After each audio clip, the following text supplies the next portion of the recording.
Hello mga sis! Kamusta ang araw nyo? Sana okay at healthy ang buong family nyo. Ako nga pala ang inyong filingerang kusinera, Sisi Dre! Oops!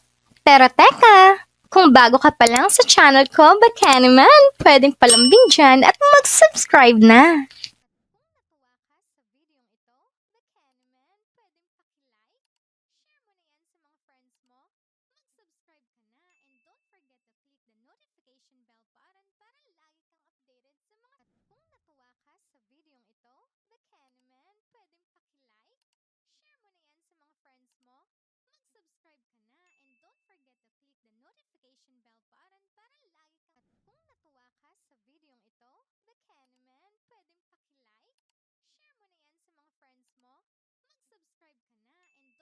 Ngayong araw po ay time out po muna tayo sa pagluluto.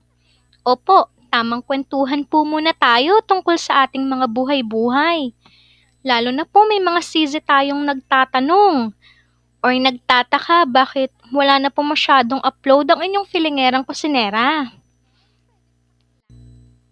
Kaya gusto ko po sanang humingi ng konting oras ninyo para makahingi po ako ng pasensya sa inyong lahat mga sisi. Kung alam nyo lang po, ay nako, sobrang miss na miss ko na po kayong lahat. Medyo marami lang pong nangyari sa buhay at medyo naging busy rin po. Kaya hayaan niyo po akong bumawi sa inyo at i-share ko po sa inyo yung mga ganap sa akin dahil malaking parte na rin po kayo ng buhay ko mga sis. Bago po ako mag-share kung ano po ang life update sa aking buhay, gusto ko po muna kayong kamustahin. Alam ko po na medyo hindi masyadong naging maganda ang panahon nitong mga nakarang araw at ang dami pong naapektuhan ng bagyong Karina at ngayon naman po may bagyong Enteng pa. Pinagpipray ko po kayong lahat mga sis na sana po ay okay naman kayong lahat at hindi po kayo masyadong naapektuhan ng bagyo. Alam ko po na marami man pong pagsubok ang nangyayari sa buhay natin ngayon. Pero talagang kapit lang at tiwala kay God. Alam ko po na malalagpasan po natin lahat ng mga yan.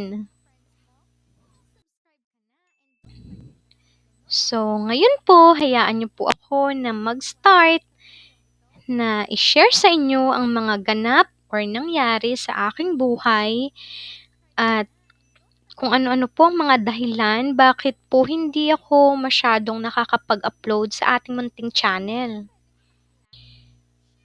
Simula nung February hanggang March ay hindi na po talaga maganda ang timpla ng katawan ko mga sis. Kaya pinagpahinga ko po muna yung sarili ko ng mga 1 week.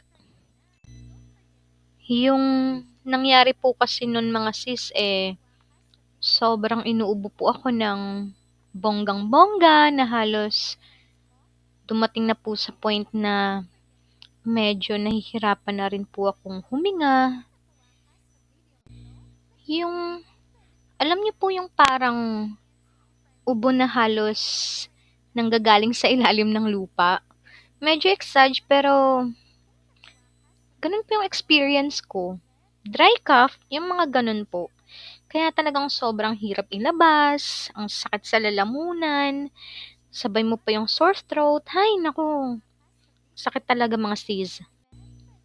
Imagine niyo yun mga sis, pinatagal ko pa ng halos 1 month at pabalik-balik kasi yung ubo Kaya, doon ko na talaga naisipan na, magpapa-check up na ako. At, yun na nga po, sabi ng doktor, based dun sa kanyang findings, ay meron daw po akong allergy. So, naresetahan naman po niya ako ng gamot na good for 1 week. Tapos, sabi, after a week, at hindi pa rin ako gumaling, so, yun ko po ulit bumalik sa kanya. At after 1 week, salamat sa Diyos at medyo nabawasan na po yung ubo ko, yung hindi na siya ganun ka katigas dahil na rin sa mga gamot na ininom ko. So, ayun, medyo bumuti naman yung pakiramdam ko kahit papaano. Kaya kayo mga sis, pag medyo nararamdaman nyo na po sa katawan nyo na parang may kakaiba, like parang magkakasakit kayo, ay dapat talaga magpa-check up na kayo sa pinakamalapit na ospital or sa center sa lugar ninyo. Mas maaga, mas maganda. Sabi nga po nila, prevention is better than cure. Kasi sa panahon po talaga natin ngayon ay mahirap na talaga magkasakit. Masakit pa sa bulsa. Kain rin po kayo ng mga healthy food like gulay, prutas, at kung pwede, mag-take rin po kayo ng vitamins para kontrasakit. Kaya hanggang dito na lamang po muna tayo mga sis at tatapusin ko na po ang first part ng life update ko sa inyo. Sana po ay abangan ninyo at ikukwento ko pa po ang mga susunod pa sa part 2 ng life update ko. Ay, last na po pala to mga sis. Baka pwede naman pong palambing dyan at paki-like. Pwede rin po kayo mag-comment sa baba kung kamusta po kayo para alam ko po kung napanood niyo po ito. See you po sa ating part 2 ng life update mga sis!